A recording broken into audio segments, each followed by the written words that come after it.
السلام عليكم ورحمة الله وبركاته. waxaan ugu dhacday arin aad u cajiib ah oo runtii aan kala kulannay ciidamada booliska Soomaaliland qaasatan kuwa Hargeysa saldhigga qurax dheer maalintii Jimcihii ayaan anigoo inaan dhaawac sida oo u raba dhaawac muujin si aan referta uga qaado saldhiggaas oo arintaasi qusaysay oo xafadiisa ka dhacday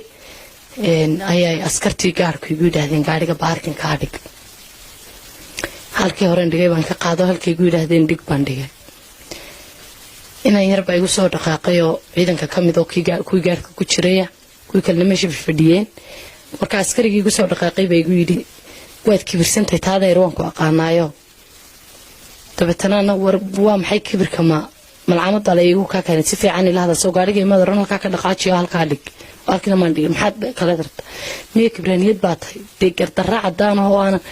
meena ku lahayn haystaagin meena marwal qof dhaawacaan sidee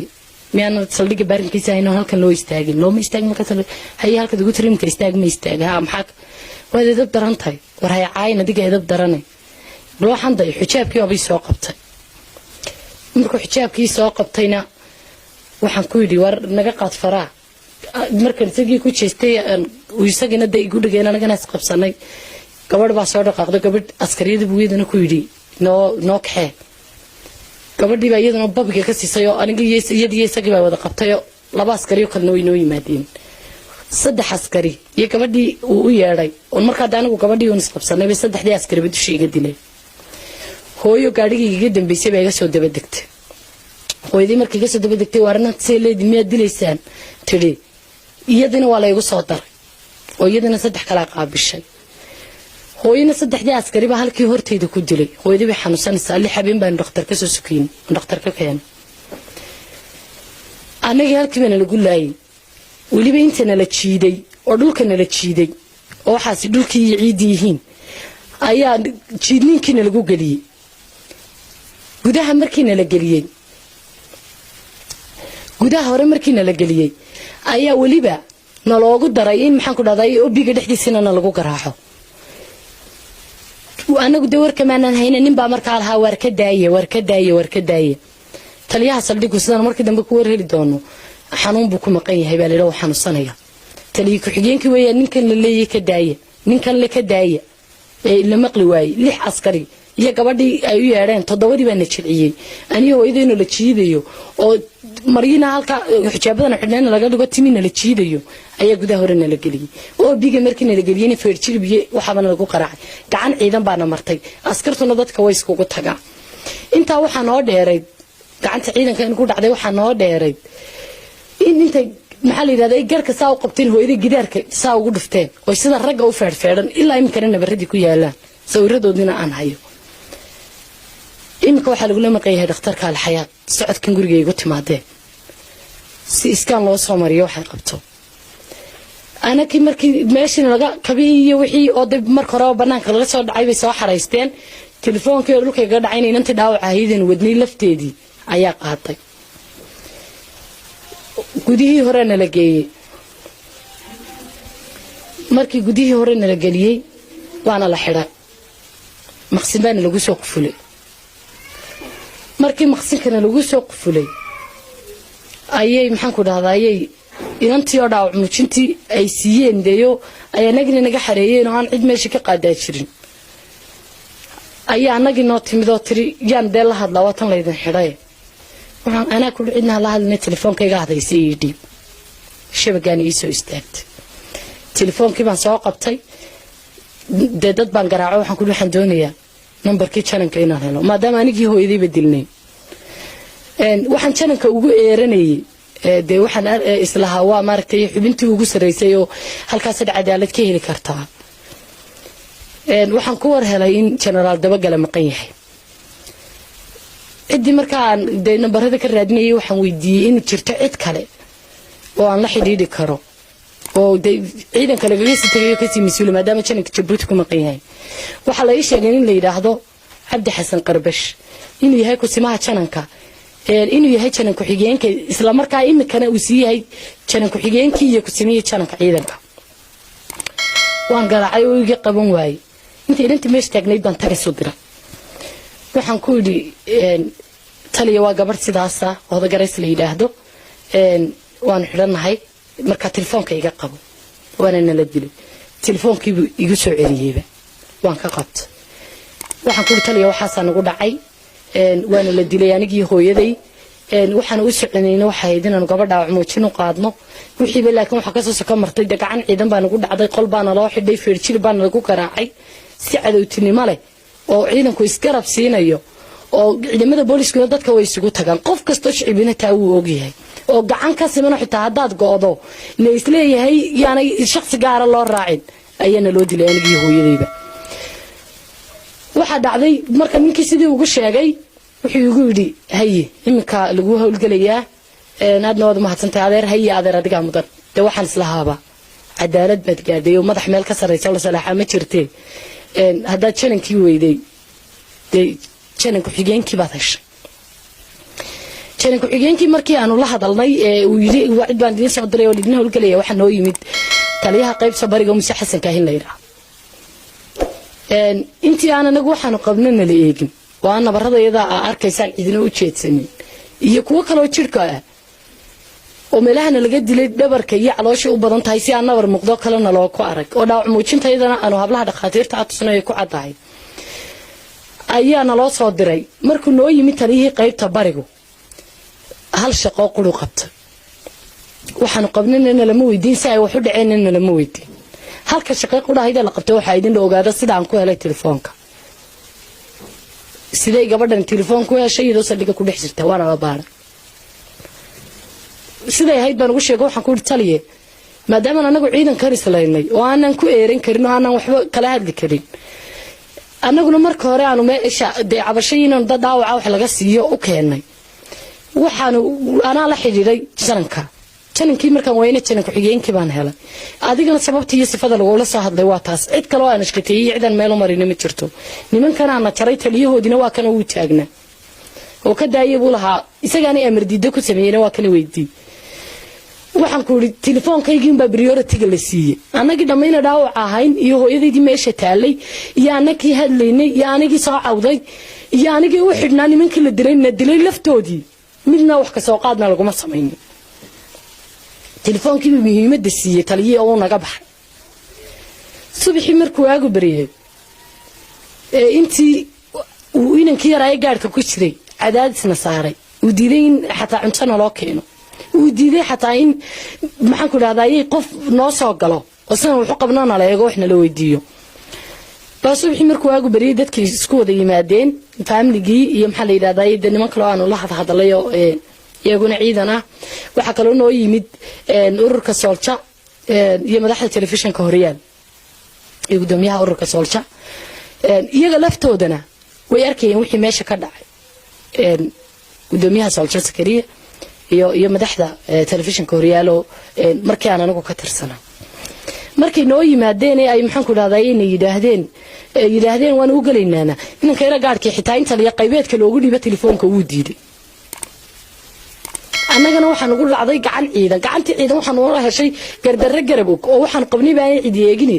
telefoonkaygii annagii muwaadiniinta hayna ee soo cabanay ee islahayn madax meel ka tarita ma jirta janankii baad la hadashay oo maxaan ku dhaday telefoonkii naga qiimo badnaaday oo sidee wax u qabtaan oo la oran oo refertana la siinin subaxii baan ku dirinay in refertana la siiyo oo anaguna waan dhaawacnay refertana la siiyo taliyinkii oo bigu maxaan ku dhaday ku refertooyin si nabaradana habla askarana loo soo diranayay sidii baa refertooyinkiina lagu siiyay si dhakhtarna cidinamay geynana looma ogolaanin taliye ku xigeenkii ciidanku markaas dhiga joogay arkayay inay ka daaya wuxuu sameeyay si dambigeeyay loo dambeebiso in saddex askari oo ciidanka kamid ah referta la siiyo oo anigii hooyaday oo markii aniga la dilay gaariga ka soo degtay si dambigeeyay loo dambeebiso ciidankii baa referto la siiyo dhakhtarkii loo diro waxay qabaana soo sheegaan oo ana la tuso annagu waxaanu qabnana cadayn baanu haysanaa markii aan siideyntii la taagan yahay subaxii la yiri maxaa la yiraahdaa idinkuna waa dagaalanteen iyaguna waa maxay waa kana aan anagu deetana maadaama hooyadii saldhiga ku dhex matagaysay aan abaalba ku qabiinan maadaama kiniin aan loo soo dhaafin karno inankii yara wali gaadhkii joogo talakiciyinku awoodna u yeelan waa inuu xitaa naga bedelo oo ama uu yiraahdo war waxa loo sido baadhuna u siidaa oo hooyadii saldhiga ku dhex matagaysay waxaan saldhigaad seersanin saldhiga anigu haday aniga ahaan leed kama baan soo baxeen inta jananka ciidamadu imanayo ee arintaydu dhinacuun u dhacayso laakiin hooyadii waxaan xanuunsan oo lix ishaan dhakhtar ka soo sokoynay oo waraaqadeedii dhakhtarku gaariga noo saaran yihiin in maxaan ku dhaadayay inta loo diiday in xabad kiniina dabada looga soo geliyo waxaan saliyaad seersan hooyada halka ugu dhimanin gacantaas imaniyo safiinkaas loo dilay oo cid gaar ah ma raacanaysidii dabeetana waxaan ogolaanay in la sii daayo bal si aan la maaragtay hooyada ila tacaalo markii la soo daayay ee aan maxaa la yiraahdaa qolkii ka soo baxnay ee ay ahayd inaan kadinka ka baxno ayaan la ku qasbay inaan qorno nootaayo anaku dambi geystayaal nahay dib geystayaal ciidankuna dhibana ka yahay warqadii baa la soo qoray waana loo keenay waan akhriyay waxaan ku dhimaanaga dhibanayaal ma waxa doonaysaa inaan maryaha iska bixiyo nabarada igu dhufateen idin tuso masaasa iga rabtaan niidan hablahan jirkayga soo eegay iyo jirka hooyada eegay aaminaynin maanaga dhibta waxa la yiraahdaa macnaha waa eedaysana qof ka gardarani laakiin dhibana iyo dhib geystay waxa la yiraahdaa nabarada meesha yaal cidda dhibta loo geystay iyo cidda geysatay nabarka markaa meesha yaal ayaa la yiraahdaa anagi ma dhibanayaal nala soo dhib geystayaal nalagu soo qoray ciidankuna dhibanayaal buka aha qasab waxa nagu noqotay intii naga saxeexo dhulkii nala jiidayna waa kan naga muuqda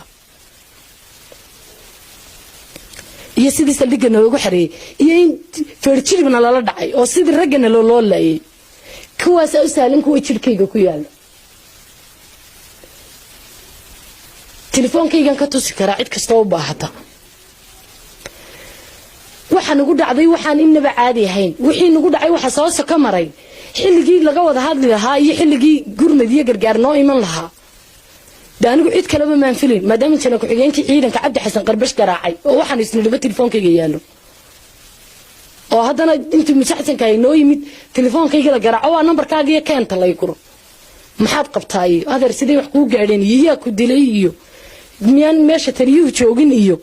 midna baan wax ka soo qaadan ka sameeyay de gacan ciidan nagu dhacdo dabeetana waxa igala weynaatay in ciidanku na dilay waxa igala weynaatay inaan janankii nambarkiisa helay oo nafka la gaaray oo wixii anigu dibi ku soo noqdeen aan waxba kala leey tarin ciidankii waxaan u arkay garabka yogina waa janan ku xigeenka ciidanka oo aan anigu la hadlay oo aan waxba kala loo qaban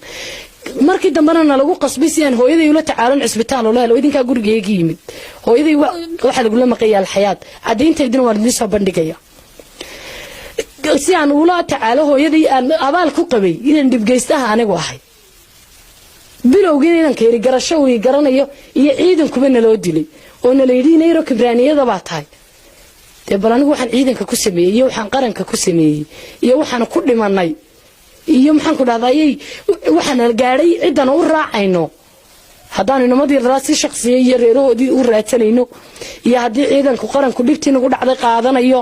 anagu ciidanka qaranka waan ku soo yeeranayo dad bukaan u keenay oo nabar ku dhaceen markii dambana anagiiba janankii ku sii yeeranayo isniiri maxaan ku dhahdaayay muwaadinad batay wadankeedii joogtay halgula tacaalay janankiina waxa soo dhabankayga waxa ku yaala waa dharbaaxooyin rage waxaan si degdeg uga filaynaa inay noo soo jawaabaan ciidanka qaranku cid kalaba ma filayo in jananka ciidamadu haddii wadanka ku soo laabtay walaanan xog waynin uu noo soo jawaabo haddii kalena de warbaahintu ka arki doona waxa nagu dhacay waxaan marti uga nahay inuu halkaan noogu yimaado waxa nagu dhacay nala eego waxaan marti uga nahay inta ku xigeenkii ciidanka in ciidanku amar diido ku sameeyay oo maxaan ku dhahdaayay wardaay lahaayeen la deyn waayeen la dilay naloogu dhaariyo hadii ay maxaan ku dhahdaayay la deyn waayo 7 askari na dul mareena oo isagu marag noo furo hadii ilaa anagu ciidanka nibada shicib la iskuma dhaxlayna saldhigaan isku ulaynay hadii maxaan ku dhahdaa lagu dhex dilay hadii maxaan ku dhahdaayay anagu dambiga leenahayna laamaha cadaaladana loo waafajiyo hadina laga gardaran yahay in inta la dilay waliba qolna lagu xidhan waliba janankii garaacana waliba anaga la baaro ka xabadkii inay dabada uga soo gashay hooyadii la diido annagina maxaan ku dhaday sida dhabankayga iyo jirkayga ragu galona la dilo haday dawladdu daacad ku tahay oo sida rabto oo la isla ogyahay oo la jeno ku xigeenka ciidankan u dacwoonay war degdeg oo shakhsi dadku weerarsanayno hana loo soo sheego on reeroogi iyo garaadsanayno hadii aanu dawladda cabadayaal u nahay oo aanu dawladda dhibanayaal u nahayna dawladda jawaab degdeg ah hana soo siiso fariintaydana waxaan rajaynayaa inay gaari doonto jananka ciidamada iyo cid kasto ay qusayso waa ay tan ku xigeenkii wadanka jananka ka siiyaha arxanba kalamaan kulmin jilbahana hoolan cid kasto cadaynu baahata waan u haynaa jilbahana hoolan gacmahana hoolan jirkaana laga dilay sidii wax maaragtay cadaawo ah oo la garasho dilay waa hooda garays bay isku hayn markay dilayeen timahayga safara gula tageen timahayga bi faraa kula tageen marka hadii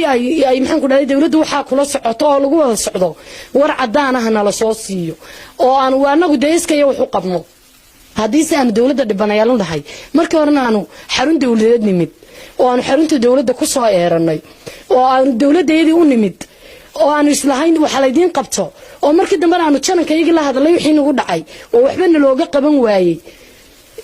anigu meel ay ka socoto madax meel ka sareyso la salaaxay ma jirtay meel ay ka socoto maanta u dacwoono oo nabaradeeda u bandhigno oo aan maxaan jolay niraano waxa nagu dhacay waxa kaasa u saaran nabarada jirkayga ku yaal safiin baan lagu dilay inaan namada yaray namadeeda u dirno waan heli karnaa saldhig waa ka xaafadayada inaan si kale maxaan la yiraahdaa waan intaba waan heli karnaa waxa saan rabnaa bal cid ka dhiman laamihii cadaaladda maadaama jana ku xigeenkii gaadhnay cid ka dhimanay inay arintan la ogaato waana wadaya mar qura ma aamusay inta arinkaygu meel lagu tiirinayo ee hooyadayda la dilay qaliin baa lagu sameeyay hooyaday li habeen baan magaalada joognaa dhakhtar baan ka keenay waxaan ku feerjirib iyo hidh baa lagu garaacay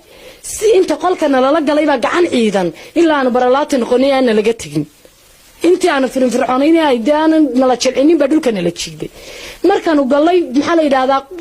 qolka oo biigana feerjirib iyo hidh inta nala xidhay maxaabiista meesha ku xidhan baa noo maraga intii dhulka nala soo jiiday wixii nagu dhacayna markii meesha nalagu xidhayna taliyaha noo maraga kitaab quraan aan ku marinayna inaan oran ka daayo oo wixii nagu dhacay u taagnayn oo sida ragga inta timahayga taan loo qabto sida calooshayada iyo dhabarkayaga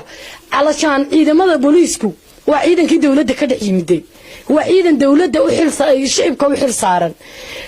shicibka laantoodna wax ma noqon karaan ciidanku qoriga inanka yaraa ku qabsada nin iyo nin labada gacmood isula yimid bay noqon karaan family ahaan baan u qabsan karin saldhig qurac dheer shalay markii inta hooyaday lagu dhex dilay nimadeedu banaanka ka joogani hooyadayna dhiiga tufaysay gabigiisaan la wareeg karnay in yar walba in yar qori loogu diri karay laakiin waxaan niri bal waxay nagu dhacay waa aragtaa inaan inagoo diloon noqonin dad iyagii dilan haddana laga gar helo cid kastoo noo timid waana laga ilaaliyay xabad kinin inay noo soo gashay waana laga ilaaliyay 8 saacadood inaan musqusha tagno waana loo diiday 23 saacadood baan u jeedaa 23 saacadood ninka ka jardo 23 saacadood inaan xorriyad musqusha ku galno waana loo diiday inaan maxaa la yiraahdaa kanina loo keenay waana loo diiday biina loo keenay waa la warsaday si meesha duqaan bay leedahay in gas ay tahay loo warsaday gaasta inuu ka kala yaacay maxaabiistii meesha noo sheegtay waxaan loo dhaqmisiin naadantinimada ka baxsan waxaasna anigu waxa ugu badan inuu aanay wajan ku xigeenka ciidanka wixii nagu dhacay markay nagu dhaceen hadeenu cadaalad heli lahayn isagaan u dacwoono kaaleedaan ku banaalaay hadaan cadaalad heli lahayn ma aanan damqarin oo axmaanaan dhahneen laakiin marka telefoonkayga aan meesha ku dhaxaystay waa gabadh calashan warbaahin ka shaqeysa oo telefoonkayga dibtiina haysatay ka saameyn batay dawaan dabqanay mar qurana muslimin intan waa sahaalay ururka saxafiyiinta Soomaaliland bad magacawday inaad la xiriideen markii aad la xiriideen maxay sameeyeen ururka saxafiyiinta Soomaaliland marka hore sidoo xeerku yahay waa in meesha hawshu ka dhacday yimaadaan oo ay la xiriiraan cidii madaxda ahayd haysatay si ay u hubiyaan wariyaha laftiisu inuu dambiile yahay iyo in wariyaha uu dhibanay yahay oo dambi laga galay sidii bay sameeyeen oo saldhigii bay noogu yimaadeen si daadad qaldan tahay oo adreerkiina reer islaynayaan raacday warbaahinta kuma difaaci karto laakiin marka aniga la igu hooda garaysa waan ku naqaanaa waad kibirsan tahay meeshii lagu dilay aan xore ciidan nimid aan anagoo cid soo laynayna keenin aan gaarigayga lugahayga ku tagay waxaan xaq u lahaa in la ii hadlo la yiraahdo maxay sameeyay maxaa lagu dilay ku dhinteen waliba anigii hooyadayba markii ay yimaadeen ay yidhaahdeen waxay qabtaan oo eegno waxa loo diiday inay iba soo galaan inanka yare kadinka joogaya askarigii wuxuu yidhi maba xitaa taliyaha qaybta inay telefoonka ugu dhiibaan bay dooneen waad weydiin kartaan Soldier iyo madaxda telefishinka horyaalba waa laga diiday waxa la yidhi ma galaysaan telefoonkana ku hadli maayo marka ma waxay idin sheegeen wax ka gaaro aan intan ahayn baa jiro idin dhaxmar markii hore de wallahi anigu wax horo dal ciidan baan ahay dadka ciidanka kuma soo degdego kuma jiro dadka qaar baa laga yaabaa inay ciidanka isaga kibraan iyo waxaas anigu wax gaar ah oo aan ciidan weligiiba deeg ka galay iyo waxaan qaranka ka galay toona garan maayo oo aan ahayn in maxaan ku dhahday deynamadu ilaahay wad kibirsantay kibirkan meeshan ku galay baan xitaa garanaynin waad kibirsantahay askariga ay taliyuuna uu maqlay dadkii meesha taagnaana way maqlay waana ku naqaanay inay kibirsan baa tahay dibal waxaan ku kibrayay aan sameeyay la rabo maxaan ku dhahday ilayga rabay aan ku wixii waxay gala cuslaatay waad kibirsanayday waad kibirsanta waan ku naqaanaa hooda garaysay ayaan horta ku dhintay oo lagu dilay hooyadiina da qof ilmihiisa saddex askari ku fadhiisteen ay noqoto way adkaysan weydo waarnanta ay gadilna markay tiriyadina waa la igu dar markii dambe inta qol nalala galay oo bigo albaabka naloo xidhay ayaa feerjirna lagu garaacay marka de wax anaga hore oo anagii ciidanka noo horeeyay iyaga la weydiin doonaa iyagu arrinkan markaas sababta macnaha sida lagu sii daayay ma qaab dhaqan baa lagu sii daayay qaab nooceeya lagu sii daayay oo saldhigaad uga soo baxday waxaana lagu sii daayay qaab dhaqan markii horeba horta aniga familygayga oo dhan way yimaadeen xildhibaanana way yimaadeen si ay damaanad noogu qaadaan laakiin waana la diiday waxa ugu badan in lagu sii daayay in looga faa'iideystana waxa weeyaan horta iyaga maslaxad ka qabay imka ciidanku inay sii daayaan cadeymana waan u hayaa iyaga maslaxad ka qabay ciidanku inay sii daayaano waxay rabeen si aanay arintan u bixin oo aanay maxaan ku dhahday meel u gaadhin ila waxay ogaan qaladkoodii iyo wixii jirdilka nagu dhacay markaas aanu arrinkoodu u bixin iyaga horta in la sii daayay mas'uuliyadeeda qaaday marka koobaad oo iyadu waa la sii daynaya taliiban oo imid ugu yiri aniguna waan iska dakayn lahaa waxaan oran lahaa halkaas aan ku jiray waxaan ku dhimanay iyo xisaana loo galay alla keenay iyo wixii nagu dhacay waxa meesha igula jirtay hooyadayo aniga bay iga dilnin badan oo waxaan marka hore xanuunsanaysay oo feerjirib iyo hil lagu garaacay oo nabaradii ku yaalaan oo sida ragga loo dilay oo safeen ciidan maray oo saldhiga ku dhex matagaysay oo naloo diiday dibadana looga keenay kinina ay liqdo gaarka waxa ku jiray dadkii aan markii hore islaynayo in mudiciga ban ugu ahaa kuwii uun baa diiday in maxaan ku dhahday ilaa subaxii iyagu ba gaarka ku jiro lama kala wareejin kuwii uun baa diiday waa kuwan Soldier diiday waa kuwan xuqaashayda diiday ku sheegayo waa kuwan diiday maxaa la yiraahdaa in de meeshii aanu layda u soo baxnay iyagu baa iskood noo sii daayay oo yidhi maxaa la yiraahdaa idinkan waa la sii daayay wixii qabteen qaata ciidankuna waxay qabeen